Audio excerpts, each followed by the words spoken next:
दोस्तों, बात अगर इंसानों की उत्पत्ति की आती है तो वैज्ञानिकों का नजरिया हल्का बदल जाता है। हालांकि अलग अलग वैज्ञानिकों ने इस मामले में अपने अपने तर्कों को सामने रखा है। अब इसमें कौन सा तर्क ज्यादा सही और सटीक है, इसका चुनाव कर पाना अब भी संभव नहीं हो पाया है। इंसानों की उत्पत्ति के संदर्भ में कई एक वैज्ञानिक ये भी मानते हैं कि जीवन की शुरुआत समुद्री जीवों से हुई, और यदि समुद्र से जीवन की शुरुआत हुई तो ये भी निश्चित है कि मनुष्य भी समुद्री जीव ही था। और विश्व के सभी बड़े वैज्ञानिकों का सामूहिक तर्क भी यही है। आज से 2 लाख वर्ष पूर्व आधुनिक मानव होमो सेपियंस अफ्रीका से आया, और पृथ्वी पर मौजूद पूरी मानव जाति के पूर्वज भी यही से आए हैं। अफ्रीका से पूर्व का मानव आधुनिक मानव नहीं माना जाता था और उसको होमो सेपियंस के नाम से जाना जाता है। होमो सेपियंस को दुनिया के सबसे विकसित जीव माना जाता है। इनके भीतर प्राकृतिक के अनुरूप खुद को विकसित करने की क्षमता और योग्यता रखता है। मानव जाति को जंतु श्रेणी में रखा गया है। पृथ्वी के प्रथम जीव जंतुओं में मनुष्य का इतिहास भी समुद्री जीवन से ही जुड़ा हुआ है। लाखों वर्ष पहले जब सबसे पहले पृथ्वी पर जीवन की शुरुआत हुई तो वह समुद्र से ही हुई थी। असल में आज की पृथ्वी से पहले की पृथ्वी बेहद गर्म थी, यानी कि यह ठोस जमीन के नाम पर जलता हुआ लावा और मैग्मा था।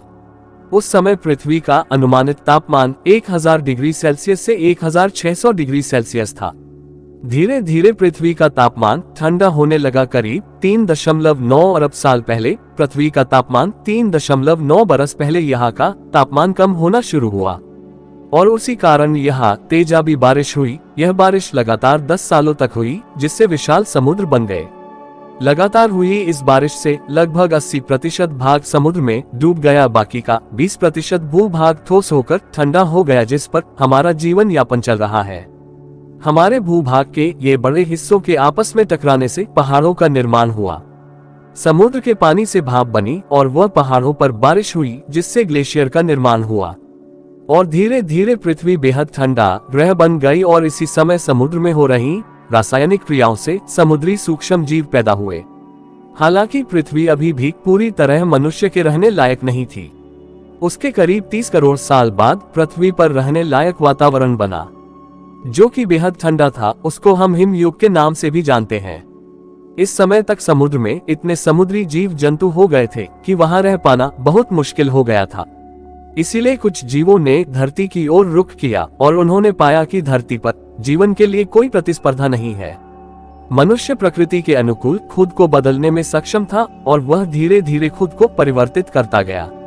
इसी समय जब समुद्री जीव जंतु ने पाया कि धरती पर जीवन के लिए कोई प्रतिस्पर्धा नहीं है और उन्हें बस खुद को थोड़ा बदलना है, तो मछलियों के वंश के डायनासोर धरती पर आए। डायनासोर पृथ्वी के सबसे बड़े जीव थे। फिर करीब 6 करोड़ वर्ष पहले अचानक से पृथ्वी पर एक विशाल धूमकेतु टकराया, जिस वजह से पृथ्वी का जीवन एक बार फिर अस्त व्यस्त हो गया। डायनासोर प्रजाति का विनाश हो गया, साथ ही 3 फुट से ऊंचे हर जीव का विनाश हो गया। इस घटना के बाद धीरे धीरे मनुष्यता विकसित होती गई। पृथ्वी पर सबसे पहले माइक्रो ऑर्गन बने और उसके बाद बहुकोशिका वाले जीव जंतु बने। इंसानों का आज का स्वरूप मानव जाति का बेहद लंबा प्राकृतिक बदलाव है, जो समय समय पर प्राकृतिक के साथ बदलता रहा है। मनुष्य के मन को दुनिया का सबसे शक्तिशाली चीज माना जाता है। मनुष्य की उत्पत्ति उसके प्राकृतिक बदलावों का नतीजा है। आज के मानव को वैज्ञानिक होमो सेपियंस कहते हैं।